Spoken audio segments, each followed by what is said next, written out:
I'm Ethan from Crystal Castles. I'm Alice. Hello everyone, welcome back to the channel.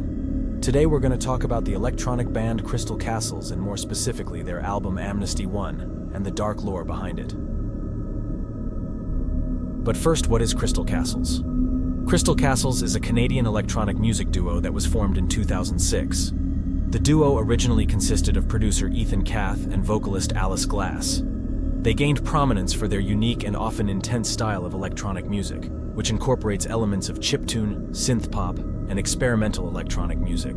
Ethan Kath and Alice Glass first crossed paths in the Toronto music scene. They began working together, with Alice providing vocals and Ethan handling the production and musical elements. Their early work was recorded in a small studio, where they recorded their first hit called Alice Practice. Shortly after the release of Alice Practice, the band blew up.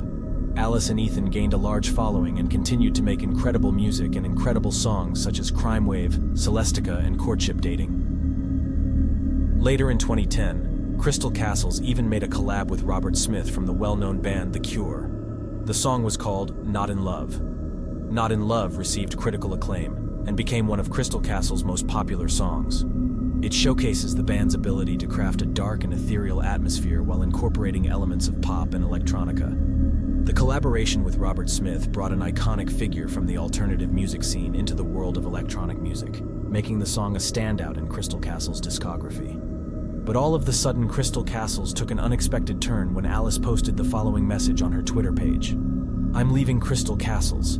My art and my self-expression in any form has always been an attempt towards sincerity, honesty, and empathy for others. For a multitude of reasons, both professional and personal, I no longer feel that this is possible within Crystal Castles. Although this is the end of the band, I hope my fans will embrace me as a solo artist in the same way they have embraced Crystal Castles." After this heartbreaking message, people started wondering if this was the end of Crystal Castles. After Alice left in October of 2014, it seemed like Crystal Castles was officially dead. But in July of 2015, Ethan Kath recruited a new vocalist. Her name was Edith Francis, and she was replacing Alice for the fourth album of Crystal Castles called Amnesty One. Now I will go into depth about everything that is wrong with this album. But first I want to mention that the songs in the album are not bad, containing songs like Char, Kept, and Fleece. Also, people seem to like the new vocalist Edith. She gave the same vibe as Alice, but from now on everything went downhill for Crystal Castles. The new duo performed a couple of sold-out shows and were planned to appear on SXSW, a concert organized to highlight women's income disparity. But Alice let the organization know that she didn't think Kath was the right person to headline an event based around the rights of women, and Crystal Castles was removed from the lineup. After this, Alice bravely and publicly spoke up against Ethan Kath. Here follows Alice's statement. "I met Ethan Kath, Claudio Palmieri, when I was in the 10th grade. The first time he took advantage of me was when I was around 15.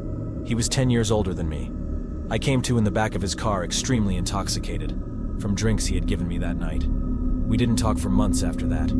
He went to great lengths to find me again, stalking me and driving past my high school looking for me. He tracked me down and showed up places I was hanging out, and we eventually reconnected. I was very young and naive and in a compromised position in my life. I perceived him as a local rock star because I had seen his band, Kill Cheerleader, on TV. A lot of my friends from the punk scene had also been taken advantage of by much older men. So to me, it was a situation that had been normalized. Claudio was very manipulative towards me. He figured out my insecurities and exploited them. He used the things he learned about me against me. Over a period of many months, he gave me drugs and alcohol, and had sex with me in an abandoned room at an apartment he managed. It wasn't always consensual, and he remained sober whenever we were together. When I was 16 or 17, he gave me a CD of songs and asked me to write and sing over them. I took the songs home and wrote lyrics and melodies, and we recorded the tracks I liked. But even with music, he created a toxic environment that I often felt I had to go along with. While recording our first EP, the recording engineer sexually harassed me while we were in the studio.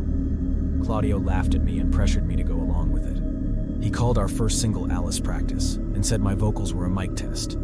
He concocted that story and told press it was an accidental recording, intentionally diminishing my role in its creation. It was another way of putting me down and preying on my insecurities. Soon after, we were invited to tour the UK. I was overwhelmed by how quickly things were happening for us. and Claudio convinced me to drop out of high school only 2 credits away from graduation. As we started to gain attention, he began abusively and systematically targeting my insecurities and controlling my behavior, my eating habits, who I could talk to, where I could go, what I could say in public, what I was allowed to wear. He kept me from doing interviews or photo shoots unless he was in control of the situation. Our fame grew in Crystal Castles, but he didn't feel he was getting the recognition he thought he deserved. He became physically abusive. He held me over a staircase and threatened to throw me down it. He picked me up over his shoulders and threw me onto concrete.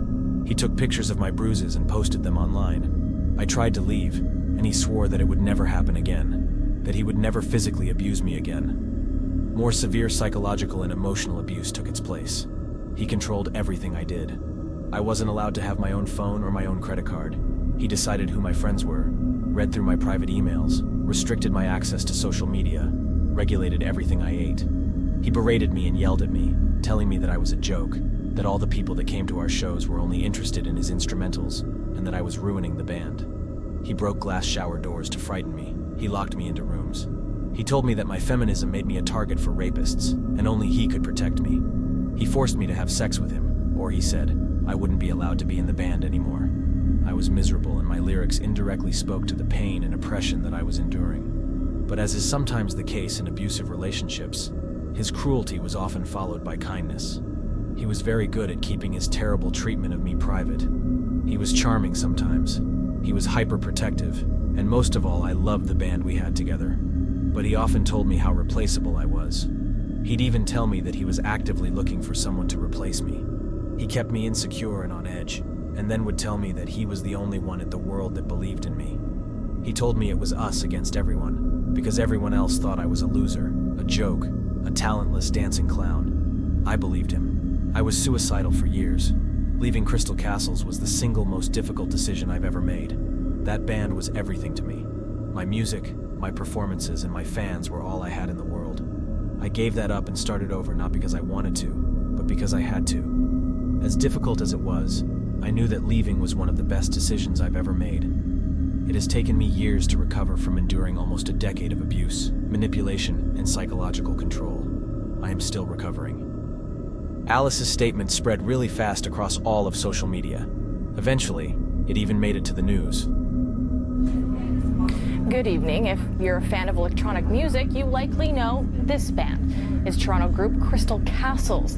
Well, this holiday weekend, Toronto police confirmed its producer and songwriter is now being investigated by the Sex Crimes Unit. This after the band's lead singer posted a troubling and lengthy blog post online. If you dive really deep into the meaning of the album Amnesty, you'll discover its true and more sinister colors.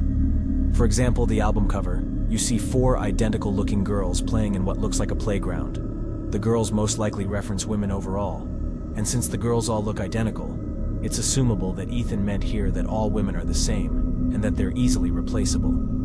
Also considering the fact that he just replaced Alice with Edith when the album dropped. Also, the title of the album is really remarkable. The meaning of the word amnesty is a fixed period of time during which people are not punished for committing a particular crime. This is really ironic now we know what Ethan did to Alice. He probably thought he wouldn't get punished for his actions. But for the final question, what happened to the band Crystal Castles after all of this? Well, Ethan took Alice to court because he denied all of the allegations. But the court declined his case, and Alice shared in a tweet that she received roughly $21,000 from it. This is what she tweeted. "I won in court today. The defamation lawsuit against me was dismissed. Thank you so much for the love and support throughout this ugly process." Nowadays, Alice is still performing as a solo artist, and she recently started to sing old Crystal Castles songs on her tours again. Edith shared that she no longer works with Ethan Kath, and that she has decided to live her life private. But Ethan, nobody really knows where he went. It's like he has just vanished. This was it for today's video. I hope you enjoyed. And if you're not subscribed to the channel yet, please subscribe. See y'all soon in the next one.